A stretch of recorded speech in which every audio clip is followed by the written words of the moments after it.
Bom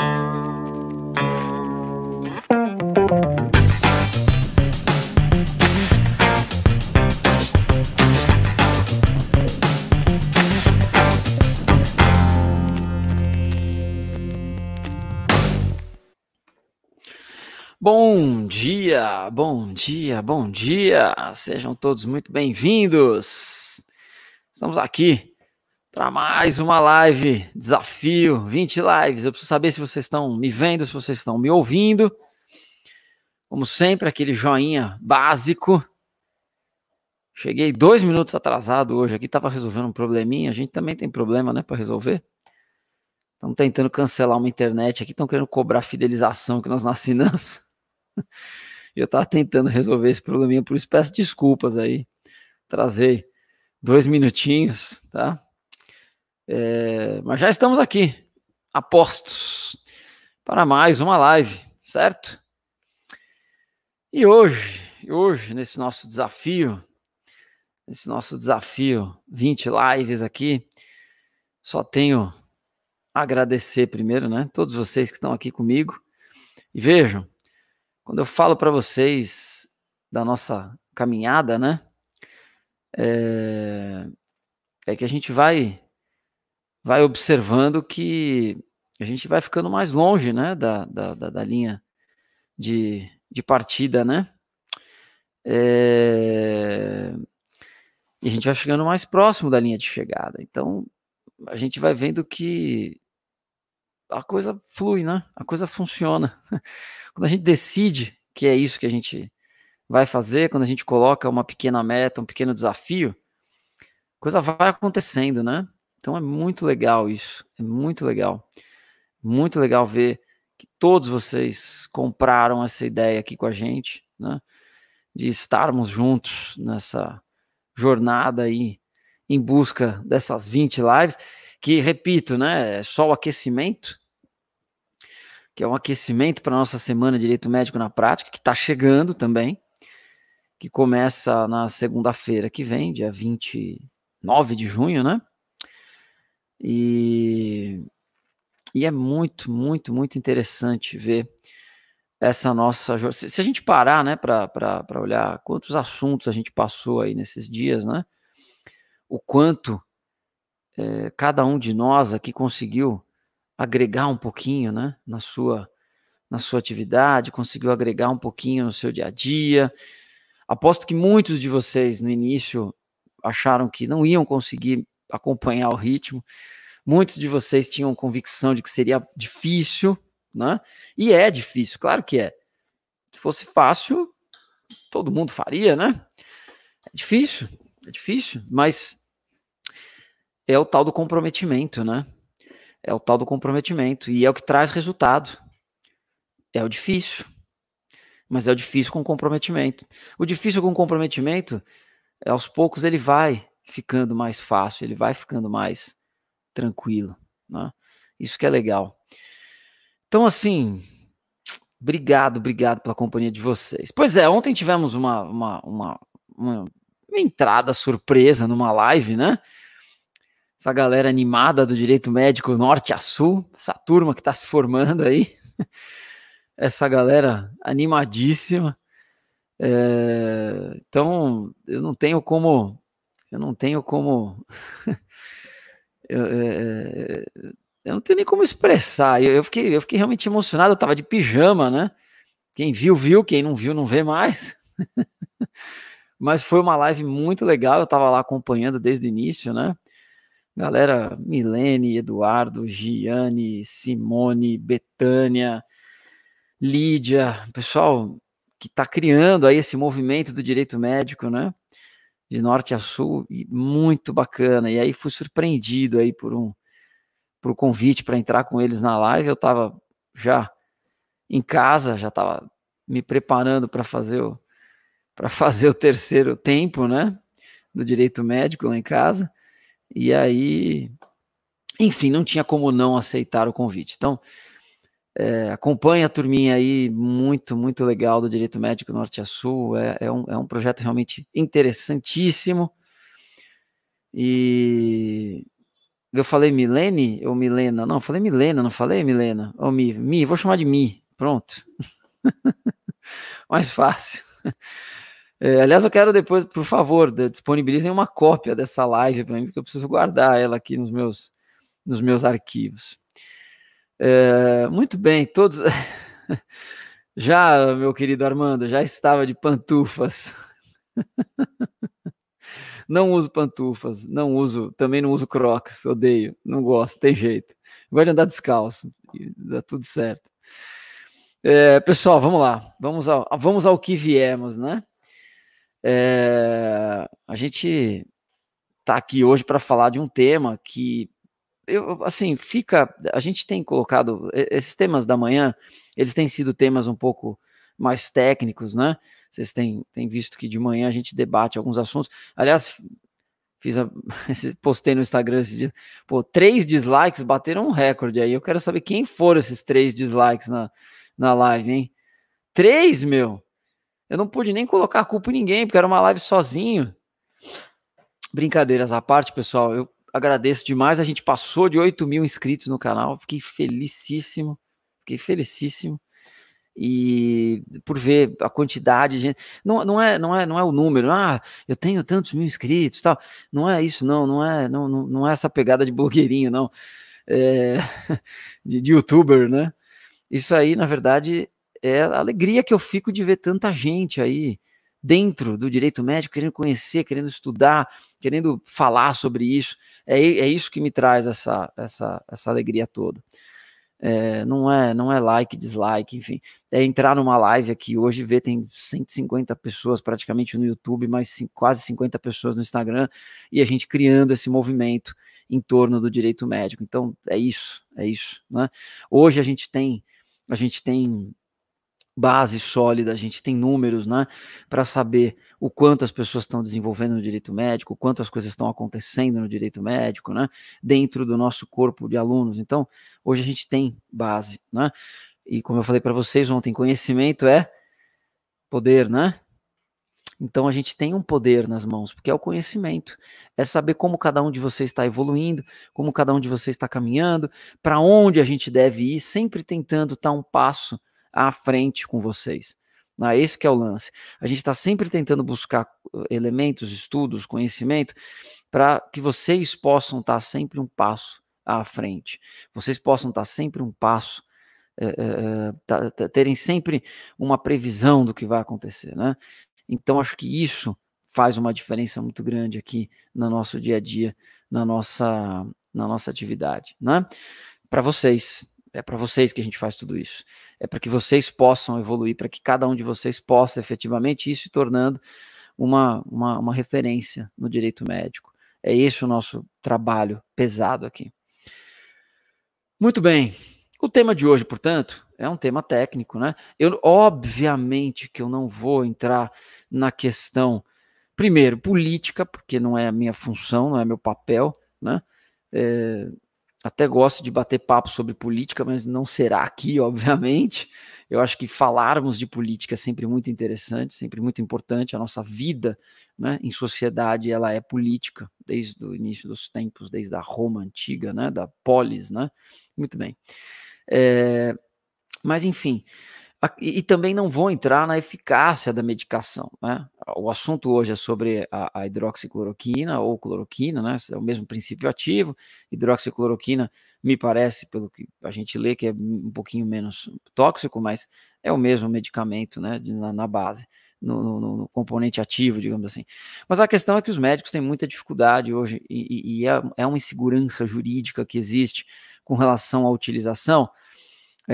Além da insegurança científica, claro, né? Mas existe também a insegurança jurídica, né? Que envolve a utilização dessa medicação. E dentre algumas pesquisas que a gente fez aí, até com o pessoal que acompanha nas redes, esse é um assunto interessante, né? Para gente debater, para poder levar para os profissionais da saúde e para os pacientes uma maior segurança jurídica quanto à utilização dessa medicação, certo? Quanto à utilização dessa medicação. Então, é uma forma da gente debater aqui. E aí claro, né, eu faço, né, depois eu posto, essa é a minha sequência, né, da live de hoje, depois eu posto sempre no Instagram para você, planejamento é tudo, né, mesmo que seja um planejamento desse jeito, mas é um planejamento. E aí, assim, a gente precisa parar, o início da nossa conversa é a respeito da natureza do próprio medicamento, né, sob o ponto de vista jurídico. O que ele é hoje, né, a utilização desse medicamento?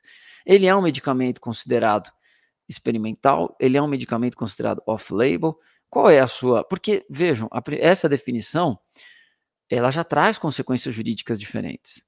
Quando a gente vai no Código de Ética Médica, por exemplo, e a gente pega lá tem um capítulo específico, né, sobre ensino e pesquisa médica, né? Então, quando a gente vai falar de terapêutica experimental, tem todo um regramento próprio. Tem resolução, né, do Conselho Nacional de Saúde, tem resolução, tem as normas dos comitês, né, de ética e pesquisa, tal. Então, há um tratamento diferenciado. Quando a gente fala de off-label, há um outro tratamento jurídico, né? Um outro tratamento jurídico. Então, vejam, o médico precisa compreender qual é efetivamente a natureza desse medicamento. E relendo, porque assim, a gente acha que sabe das coisas, né? E esse é um grande problema atualmente, né? A gente acha que sabe das coisas e a gente não para, às vezes, até pela falta de tempo, pela correria e tal, e a gente é bombardeado com informações por todos os lados. E aí eu parei um pouquinho e falei, deixa eu parar e rever aqui alguns conceitos, até para eu poder me posicionar de uma maneira um pouco mais firme, vocês sabem disso, eu não gosto de me posicionar com base no achismo e tal, nunca curti isso. Mas, revendo aqui as minhas anotações, os meus estudos, eu chego à conclusão que não é experimental, tá? É off-label. Por quê?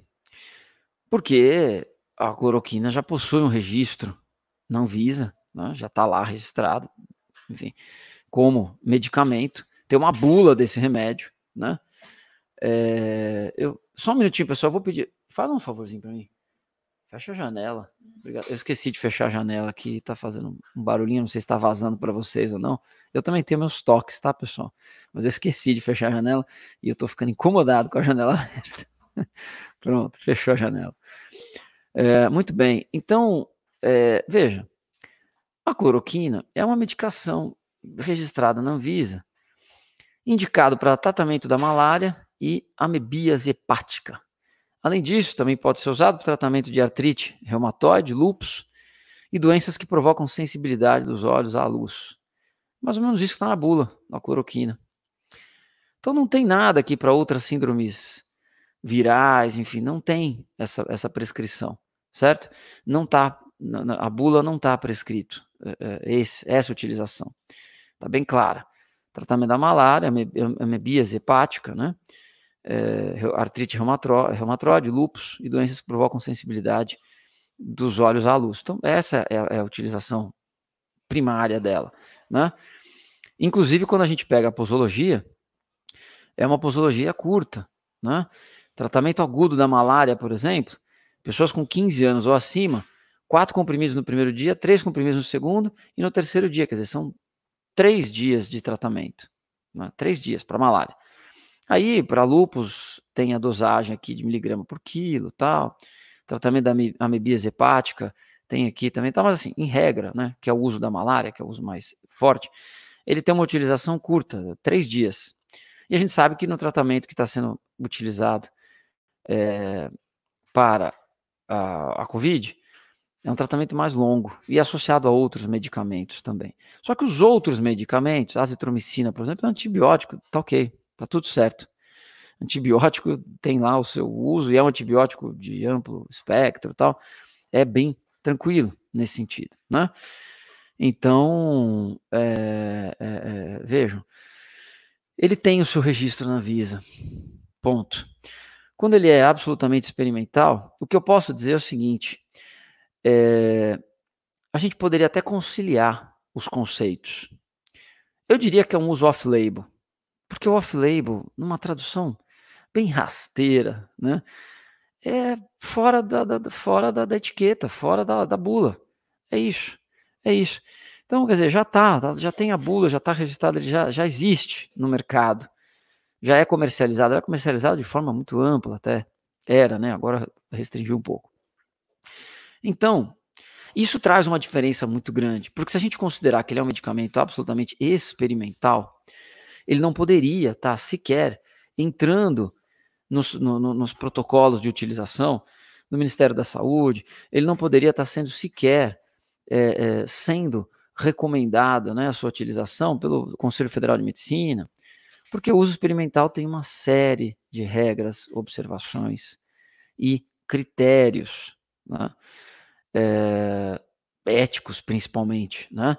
Até porque a gente tem, por exemplo, regras que são internacionais, como a Declaração de Helsinki, né, que trata das pesquisas em seres humanos, Declaração de Helsinki, que é lá da década de 60, e já foi revisada por 7 vezes, né, pela Associação Médica Mundial, tal, que trata, né, sobre pesquisas relacionadas a respeito de seres humanos. Então, são naturezas jurídicas diferentes, tá? Claro, como eu falei para vocês, eu não sou dono da verdade, enfim. O que eu tento é buscar informação sempre, buscar conhecimento, né? E nessa minha busca por conhecimentos, eu acabei concluindo que é um uso off-label.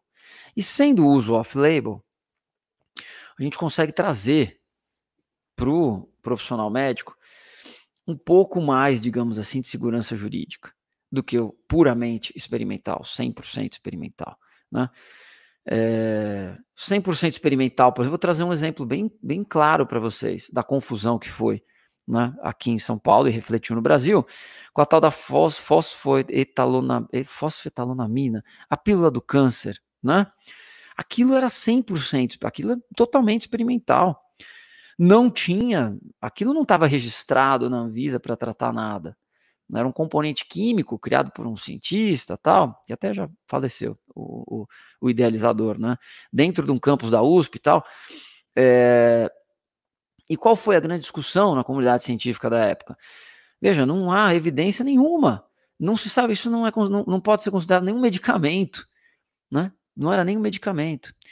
Então seria, guardadas as proporções, seria como se a cloroquina não tivesse nem registro em lugar nenhum, nenhum. E alguém acordou de repente e descobriu que serve para alguma coisa, né?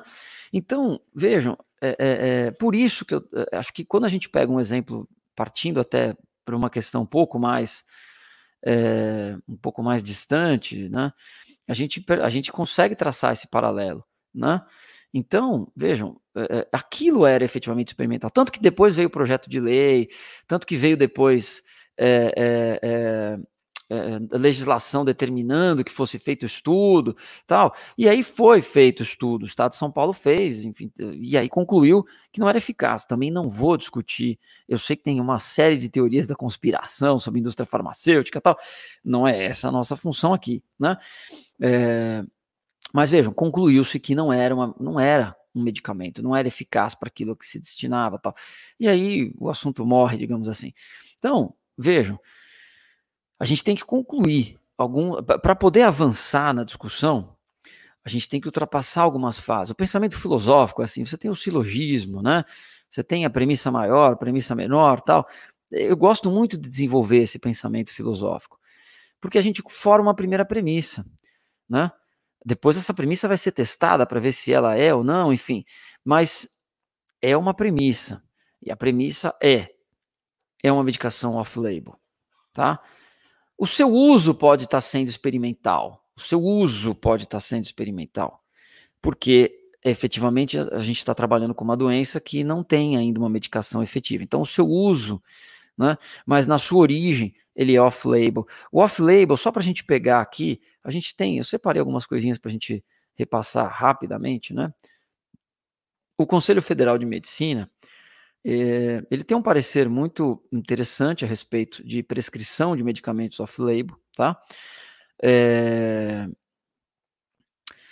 O parecer CFM 02 de 2016, tá?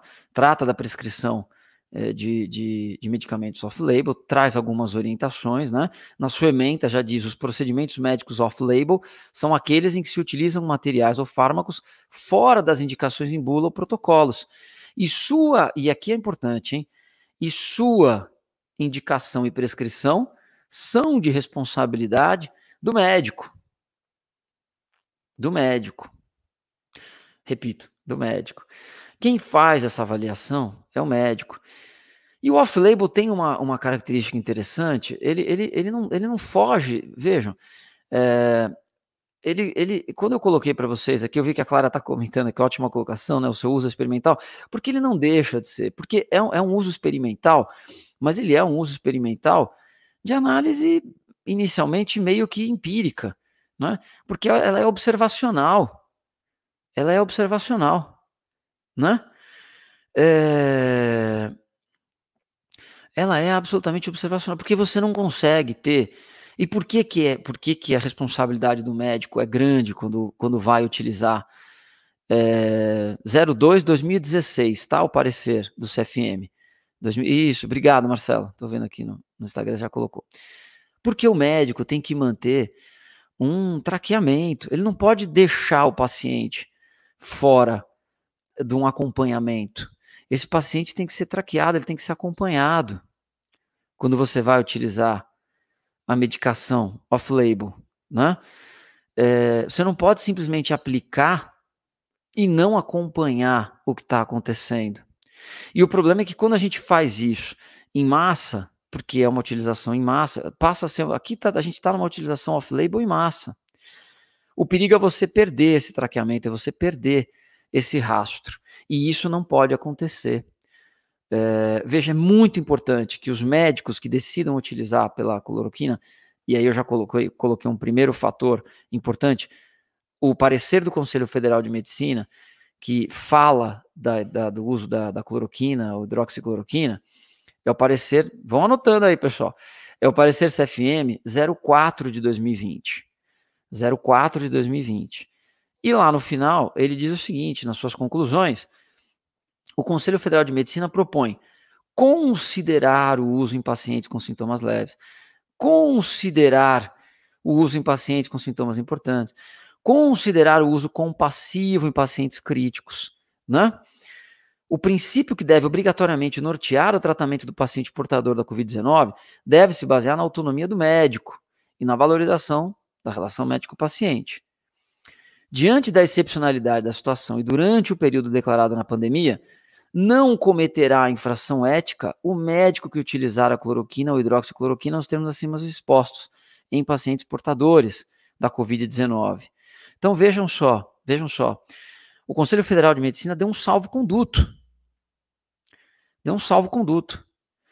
Agora, isso significa que o médico é obrigado a usar a hidroxicloroquina? Não, não é obrigado. Ele não é obrigado a utilizar. Por quê? Porque ainda não é um tratamento oficial, tá? Não é um protocolo oficial do medicamento. Por enquanto, a gente fica ainda no campo da recomendação.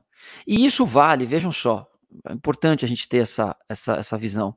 Isso vale para todos os outros medicamentos que forem surgindo, até que haja um efetivamente registrado para essa finalidade. Todos os outros medicamentos que estão registrados na Anvisa, né, e começam a ser utilizados. Recentemente tivemos aqui a história do corticoide, né, que surgiu na Inglaterra, no estudo da Oxford e tal. Até a Sociedade Brasileira de Infectologia apoiou essa medicação que veio desse estudo da Oxford, parece que tem resultados bons, e esse medicamento também tem registro no Brasil, mas não para essa finalidade. Então, de novo, nós vamos cair no mesmo campo da utilização off-label. O off-label, inclusive, né, isso, ó, a ivermectina, né, também. Ela não tem nenhuma aplicação para isso. Isso, dexametasona, exatamente. Então, qualquer medicamento que surgir agora vai cair no campo da responsabilidade do médico pela utilização do off-label. Vejam que o Conselho Federal com relação à cloroquina, já deu um salvo-conduto, dizendo, olha, nessas situações que estão no parecer, né, o médico pode utilizar, e não será infração ética, né? Não será infração ética. É diferente quando a gente fala do uso da medicação off-label em consultório. Tem uma série de medicamentos para asma, tem uma série de medicamentos que tem uso off-label hoje em dia, mas ele tem o uso off-label no consultório, no ambiente controlado, né? Azitromicina não, porque a azitromicina já é um antibiótico de espectro amplo, e aí tudo bem. Pode ser utilizado, utiliza para síndrome respiratória, tá tudo certo. A azitromicina não é considerado o off-label. A questão é a azitromicina junto com a hidroxicloroquina, né? E até alguns corticoides, como o prednisolona e tal. Mas, enfim, o fato é que toda essa característica que a gente tem hoje é do uso off-label e a responsabilidade é pelo médico. A responsabilidade é pelo médico. O médico tem que avaliar o caso concreto e decidir. E pode, aí a gente entra em outros aspectos interessantes, como objeção de consciência, que o médico não é obrigado a utilizar a medicação que não está registrada, não está no protocolo, quer dizer, ele não acredita naquela medicação eventualmente, ele não é obrigado a utilizar aquilo, né? E aí ele vai encaminhar para que outro médico faça essa prescrição, por exemplo, né? Então, vejam, o Conselho Federal de Medicina colocou de forma clara, a meu ver, né? Primeiro, responsabilidade do médico. Ele avalia a situação e decide se vai entrar com essa medicação ou não, tá? Esse é o primeiro ponto. Então, ele não está obrigado. Acho que a gente já consegue, vejam que a gente já consegue traçar alguns caminhos, né? Primeiro, acho que estamos de acordo aqui, pelo que eu tenho acompanhado. Vocês sabem que eu vou pescando, né? Um olho no peixe, outro no gato, e eu vou pescando algumas coisas. Acho que estamos de acordo que é uma medicação off-label, né? Acho que isso a gente está efetivamente de acordo, imagino eu. Ainda que a gente coloque essa variação, digamos assim, é um uso off-label em caráter experimental, enfim, mas é um uso off-label. Segundo, é de responsabilidade do médico decidir a terapêutica. Ele é que vai fazer, ele é que vai adotar essa medida, porque a responsabilidade pelo uso também acaba sendo dele. Né? Do seu ponto de vista ético, o CFM já decidiu, não tem responsabilidade. O que a gente tem é um cuidado com relação às outras esferas. Eu acho muito difícil, né? A gente tem visto aí questões como responsabilidade civil pós-pandemia, responsabilidade civil do médico no meio da pandemia, tal. Honestamente, acho muito difícil se o médico seguir as orientações e as recomendações, né? Acho muito difícil ele ser responsabilizado por isso, né? Acho muito complexo ele ser responsabilizado por isso. Agora, a gente passa para a fase seguinte, né? Estou vendo algumas pessoas já comentando aqui. A gente passa para a fase seguinte, né? Qual é a fase seguinte? É o termo de consentimento. Por quê? Da forma como colocado, como está sendo colocado, né? Aliás, com relação, só para fechar aqui, com relação a experimental, tá? Existe uma resolução antiga do Conselho Federal de Medicina, que vocês podem dar uma olhadinha depois, deixa eu ver aqui. Ela não é tão antiga assim, mas é interessante, ela é de 2012, já está fazendo aí 8 anos. Existe uma resolução, que é a resolução 19, deixa eu buscar aqui, peraí. Tinha separado para vocês só um segundinho, ao vivo tem dessas, né? Vamos lá.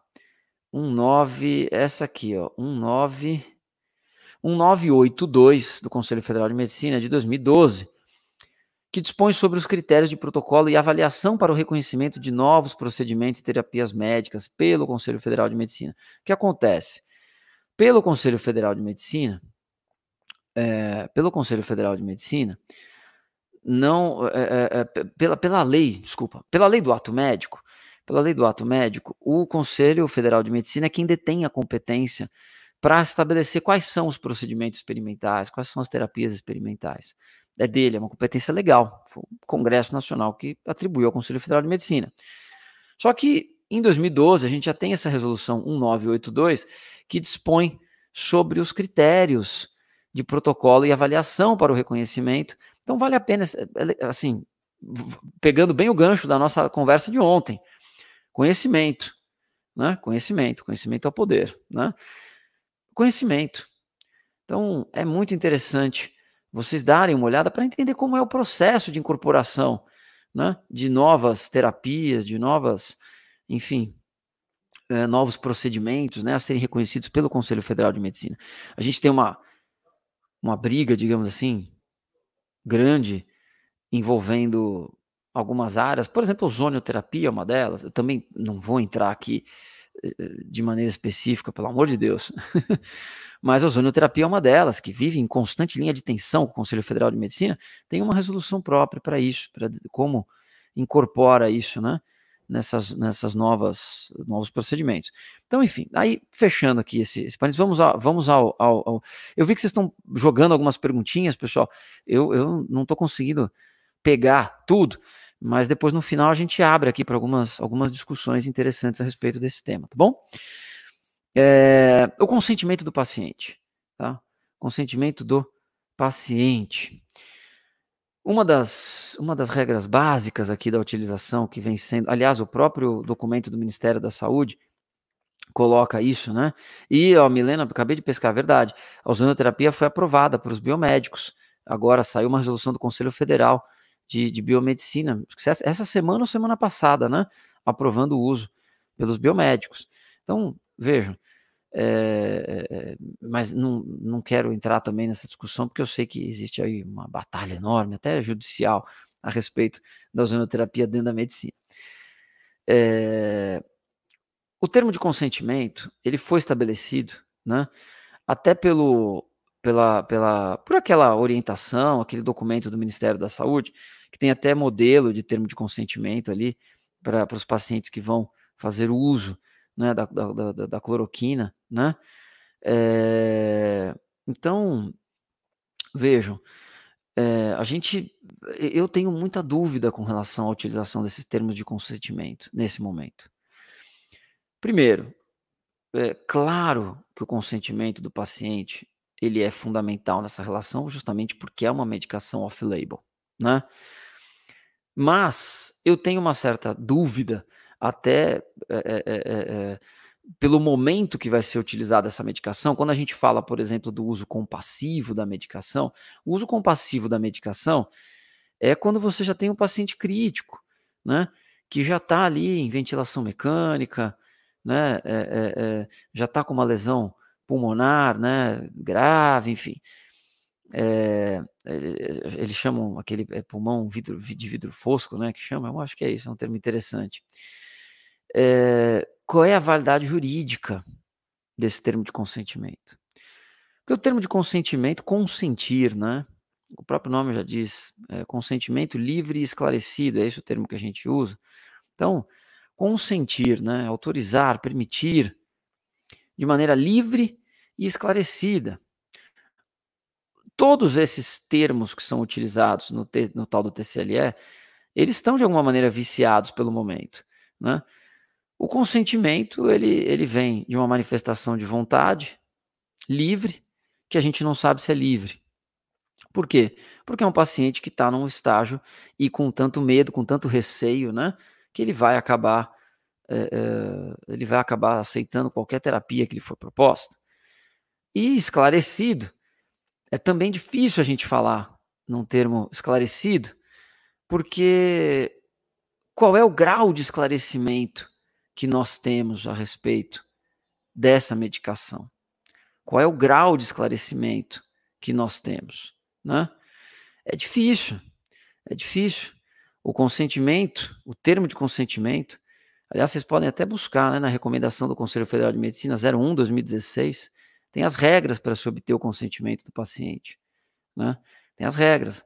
É uma recomendação do CFM, é 01/2016. Tem algumas regras ali, né? Então, como é que você consegue pegar esse consentimento, né, de forma livre, de forma esclarecida? Como é que você consegue ter acesso?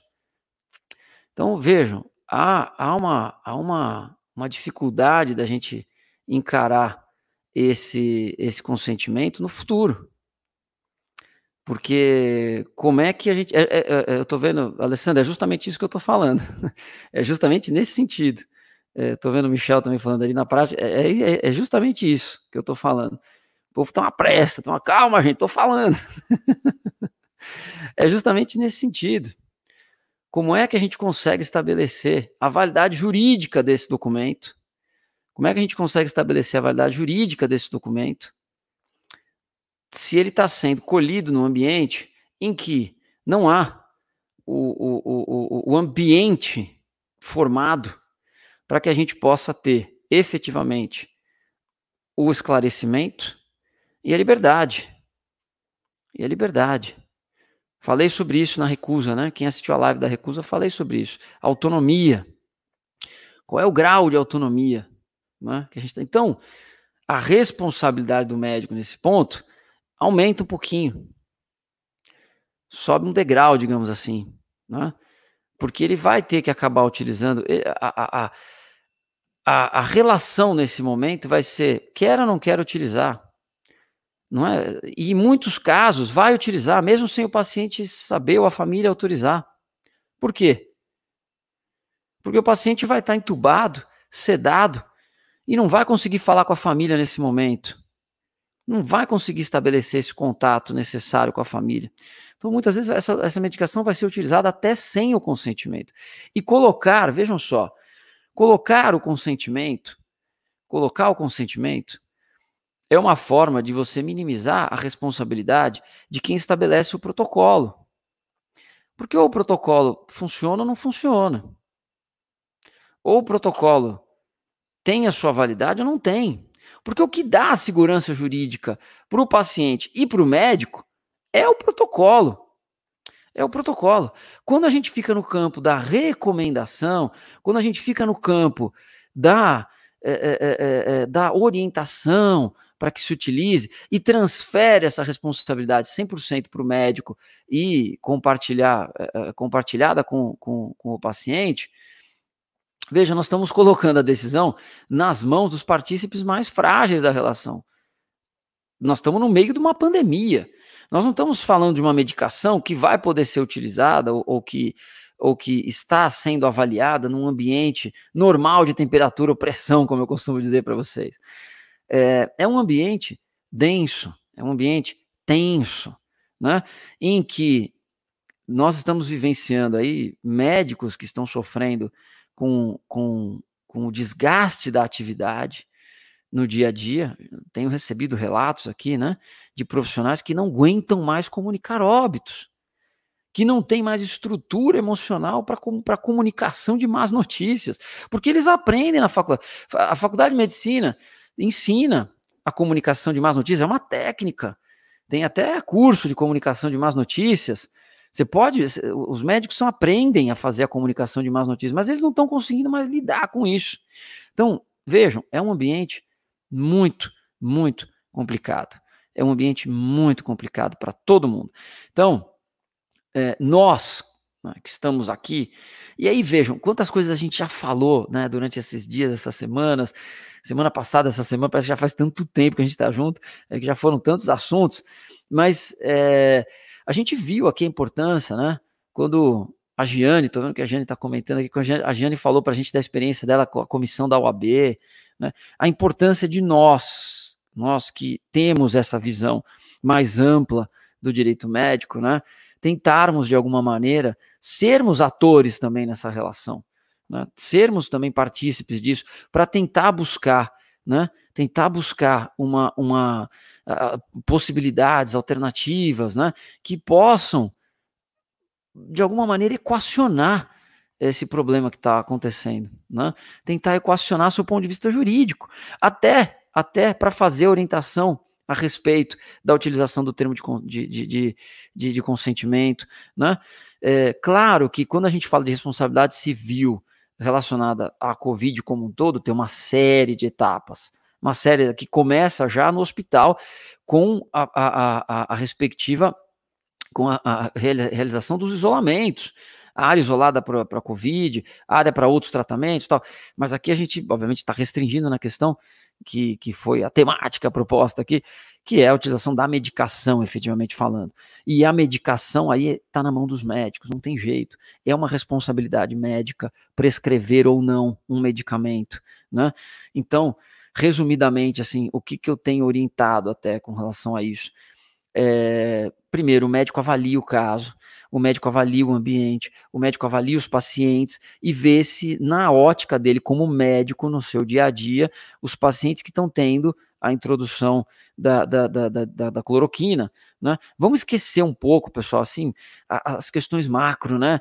A OMS está numa confusão danada, o próprio nosso Ministério da Saúde está sem ministro, então, assim, vamos ver quem está com a mão na massa, vamos ver quem está com a mão na massa, né? Eu acho que esse pessoal tem conhecimento, eles têm o poder hoje, porque eles estão vendo no dia a dia se está funcionando ou não. Então, assim, a grande orientação é, primeiro, siga o seu feeling de médico. Isso aos seus olhos está funcionando? Você está vendo? Porque a autorização você tem. A questão é o que saber, o que fazer com essa autorização. A autorização o Conselho Federal já te deu. Então, olha no dia a dia. Você tem ali 15, 20, 30, 40 pacientes internados sob sua responsabilidade numa UTI. Eles estão apresentando alguma evolução com relação eles estão apresentando alguma evolução quando da utilização desse esquema de medicação? O médico vai dizer, eu acho que estão sim, eu estou observando, eu tenho visto alguns melhorarem. Então usa. Pega o termo de consentimento, e aí nós temos que ajudar a fazer isso. Pega um documento simples, básico, que diga, não há evidência científica, né? O que há é uma evidência observacional dentro do nosso ambiente hospitalar, tal. Nós queremos saber se o paciente autoriza a gente fazer o uso dessa medicação. É isso o termo de consentimento, não é mais do que isso. Não é mais do que isso. É um termo simples. Não é ir além disso, não. É compartilhar com o paciente, olha, a insegurança que você tem, eu também tenho. Mas eu estou vendo aqui pacientes que possivelmente estão obtendo a cura por conta dessa medicação. Eu estou vendo, eu estou assistindo aqui, né? Vamos tentar? Vamos tentar. Vamos compartilhar essa decisão? Vamos compartilhar essa decisão e vamos fazer. E pronto. Nós temos que ser descomplicadores desse momento, certo? Essa é a nossa principal missão nessa história toda, é descomplicar um pouco essa situação que já está excessivamente complicada e complexa, né? Então, não vamos aparecer aqui como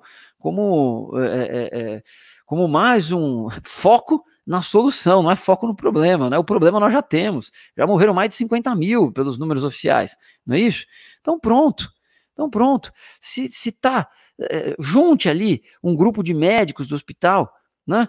Chame ali a comissão de ética do hospital, faça um protocolo interno de utilização e vai para cima. Acabou. Boa, aqui eu já vou pegando aqui algumas questões, eu acho que o Bruno já tinha perguntado isso, e aqui tem uma amiga nossa perguntando de novo, sobre a perda de uma chance no caso da não utilização. Perda de uma chance na utilização do medicamento off-label, eu não concordo, tá? Por princípio, e respeito todas as opiniões contrárias, sem qualquer problema com relação a isso. Vocês sabem o quanto eu sou democrático com relação às opiniões.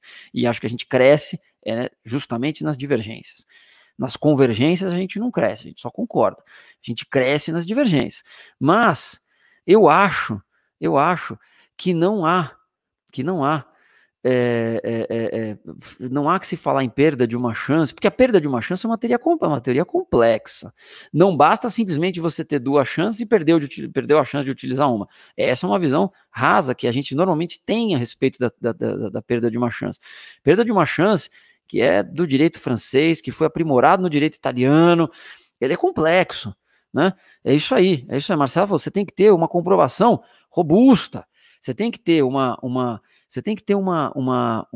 visão de que efetivamente aquela chance que foi abandonada, né, aquela chance que foi largada, ela tinha um tal grau de possibilidade, né, que ela se sobrepõe, digamos assim, de tal maneira àquela que foi optada, né, e de maneira irrefutável, né? Então, assim, tem até algumas jurisprudências, alguma jurisprudência, né? A jurisprudência já é o coletivo de decisões, já tem até alguma jurisprudência que trata da teoria da perda de uma chance, não na área da saúde, em outras áreas, em que há a utilização até de um percentual, né, de abandono de uma chance e utilização de outra. Então, eu acho, tendo a crer, né, eu não gosto do acho, o acho lembra achismo, eu creio, né, porque eu creio, aprendi isso com o espanhol, né, porque que o espanhol fala, né, eu creio, né, ele fala, né, o que é eu creio? Eu creio significa que você já pensou e já internalizou a sua ideia, então você passa a crer naquilo, então não tem achismo, eu creio. Então, eu creio que quando a gente fala de perda de uma chance, eu não acredito nessa utilização pela medicação off-label, tá? Não acredito nessa utilização off-label, não. Eu acho que a perda de uma chance, ela tem quando você tem 2 tratamentos específicos e há um erro crasso na utilização de um deles e você passa a utilizar um outro, tal.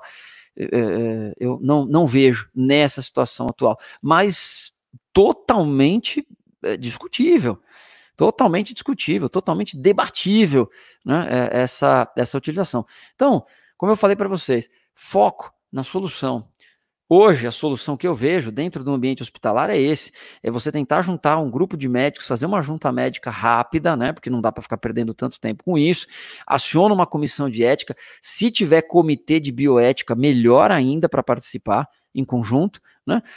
Avalie os casos, faça uma análise, documente os casos, pega a comissão de revisão, vamos botar o pessoal a trabalhar, pega a comissão de revisão de prontuário, veja lá alguns prontuários de pacientes que tiveram êxito com o uso da cloroquina, alguns prontuários de pacientes que acabaram evoluindo para óbito, não utilizaram a cloroquina, faz uma conta de chegada e começa a montar um protocolo interno do hospital para isso, tá? Há a estrutura, chama lá o advogado do direito médico para participar, né? E aí começa a fazer alguma algum protocolo, alguma forma de utilização disso dentro do ambiente hospitalar, tá certo? Vamos acompanhar aqui o que vocês estão falando aqui no YouTube, estava olhando o pessoal do Instagram, deixa eu ver aqui cadê? Deixa eu ver no YouTube aqui. Maravilha, esse pessoal do Direito Médico do Norte Sul já está causando aqui no chat aí. Só vejo mensagem: Milena, Eduardo, Milena, Lídia, Eduardo. Vocês, viu? Vou te falar, vou levar todo mundo para a diretoria no final da aula aqui. Vamos ver aqui, deixa eu dar uma olhada numa pergunta aqui. Vamos lá. O Thiago aqui está perguntando no Instagram: ainda que experimental, a não indicação da cloroquina pode fazer com que o médico seja enquadrado no artigo 34 do Código de Ética? O 34 é deixar de informar o paciente, é mais relacionado ao direito à informação, né? Deixar de informar o paciente o diagnóstico, o prognóstico, os riscos. Aqui está ligado, na verdade, à questão do termo de consentimento, né? Quando o médico deixa, né? O paciente foi diagnosticado com Covid e o médico não informa de maneira clara, né? O prognóstico, os riscos, os objetivos do tratamento, tal. E aqui tem a ressalva, até que eu comentei esses dias com vocês, né? Quando o médico decide que o melhor é não informar ao paciente, né? Não passar a informação para o paciente, né? Salvo quando a comunicação direta possa lhe provocar dano, devendo, nesse caso, fazer a comunicação a seu representante legal, né? Então, é uma consideração interessante. Mas o fato é o seguinte, pessoal, estamos aqui há 50 minutos, muito bom essa companhia de vocês aqui até agora, enfim, a gente tem conseguido trazer aí tanta gente, né, a respeito do direito médico em torno desses debates, como é bom, e como é bom ver que os debates são sempre em altíssimo nível. Eu vejo pelos comentários do Instagram, vejo pelos comentários aqui do YouTube, né?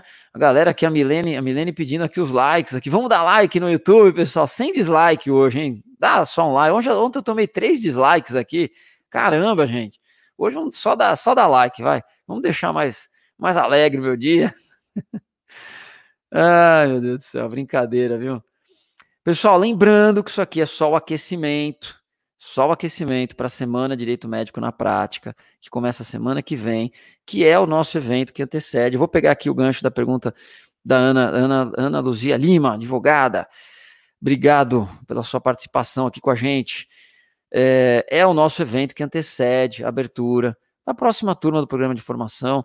A gente acabou antecipando um pouquinho, muita gente aí querendo participar, tal, a gente acabou fazendo uma antecipação, então, aí, muito legal ver esse movimento, vocês interessados aí em compreenderem o direito médico, estudarem o direito médico, e mais do que isso, compreendendo a relevância, né, do nosso direito médico para a sociedade como um todo. Então, pessoal, eu agradeço demais, demais, demais. A gente vai encerrando aqui mais um encontro, né? 50 minutos aqui de conversa, né? Seguimos firmes. Esse foi o nosso episódio qual foi o episódio? Número 13? Acho que foi o 13, né? Acho que foi o 13. Acho que foi o 13. Acho que foi o 13, acho que é isso. Mas na verdade já são 14, né? Porque eu fiz uma live a mais semana passada, né? Acho que é isso. Acho que é isso, né?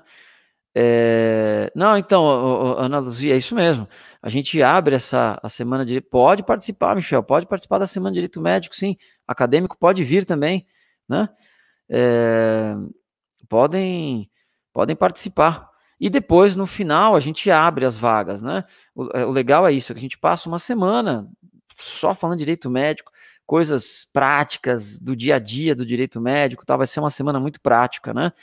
E no final, quem quiser continuar com a gente, aí ingressa na formação e segue conosco.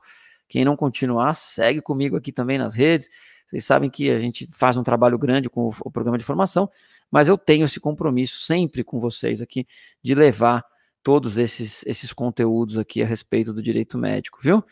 Obrigado aí a todos vocês. Eu fico muito feliz de ter a companhia de vocês e me emociona de verdade mesmo, assim, ver esse negócio avançando cada vez mais, mas avançando, vejam, o que eu luto muito aqui é o crescimento do direito médico, mas de forma consciente, de forma efetiva, com conhecimento, né? Acho que é isso. E os nossos, a gente está fazendo a programação. Eu vi que às vezes algumas pessoas estão falando do horário aqui que a gente está fazendo essas lives. Isso tudo são testes que a gente vai fazendo para ver a quantidade de pessoas que estão participando, tal, como é que a gente faz a adequação desses horários. Mas a semana que está chegando, já a semana do direito médico, todas as nossas lives que contarão, né, para quem quiser ter o certificado, para quem quiser ter o certificado de participação na semana, a gente vai fazer às 7 da noite, vai ser o horário nosso. Mas aí é dentro da nossa comunidade do Facebook, nós vamos ficar fazendo grandes competições, não, aí é só para quem entrou mesmo, é só para quem vai estar com a gente lá na comunidade do Facebook, tá bom? Aí a gente vai provavelmente manter algumas lives de manhã, porque a gente está vendo que está tendo uma participação legal, vocês estão conseguindo, vejam, criar o hábito, esse é o ponto, vocês estão criando o hábito de separarem, pelo menos, quem está conseguindo acompanhar, pelo menos uma por dia. Vocês estão criando o hábito de ter uma hora para parar, ou ainda que fazendo outras coisas. E vocês estão estudando. Vocês estão estudando direito médico. É isso que vocês estão fazendo. No momento que a gente não tiver mais o desafio e, de repente, diminuir a quantidade de lives, né? Vocês vão poder ter já no hábito de vocês, não percam esse hábito de manter essa uma hora para poder fazer uma atividade acadêmica, ler um livro, estudar, escrever um artigo, publicar um post, né? Fazer a programação dos posts da semana, né? É isso, tá bom? Meu amigo Alan está perguntando se você precisa ter Facebook. Abra lá um Facebook, faz lá, é gratuito, depois você fecha a sua conta, lá não precisa aceitar ninguém como amigo. É que a gente vai, de todas as plataformas que a gente estudou, enfim, o Facebook tem a possibilidade de você fazer uma comunidade fechada, interna, só entre nós, né? E que a gente consegue lá dentro pôr muita coisa, postar muita coisa para vocês, por arquivos, PDF, link, vídeos, até fazer as lives lá dentro mesmo, só entre nós.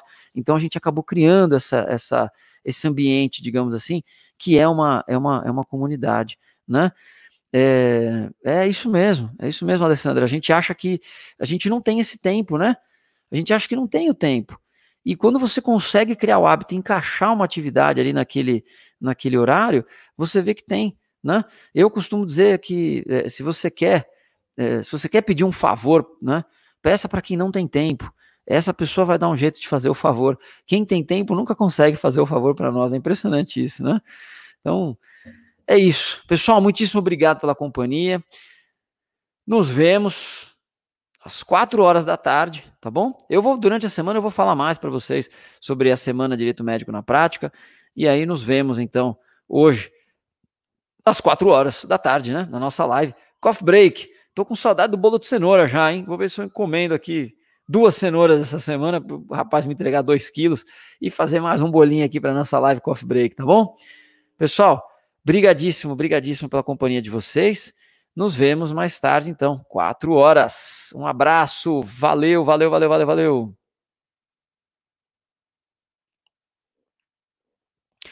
Agora com vocês aqui, para a gente encerrar no YouTube e no Facebook. Pessoal, é uma comunidade que a gente vai criar. Vocês não vão achar, não adianta procurar lá, vocês não vão achar. Tá? É uma comunidade VIP, fechada, só para esse nosso evento. Só para a Semana de Direito Médico na Prática. Vocês vão receber o link para acessar, vocês vão receber o link para participar da comunidade, né? Então, vamos participar, estaremos todos juntos lá dentro dessa nossa comunidade, tá bom? Brigadíssimo pela companhia, obrigado mesmo de coração, e nos vemos às 4 horas da tarde. Valeu, pessoal, grande abraço!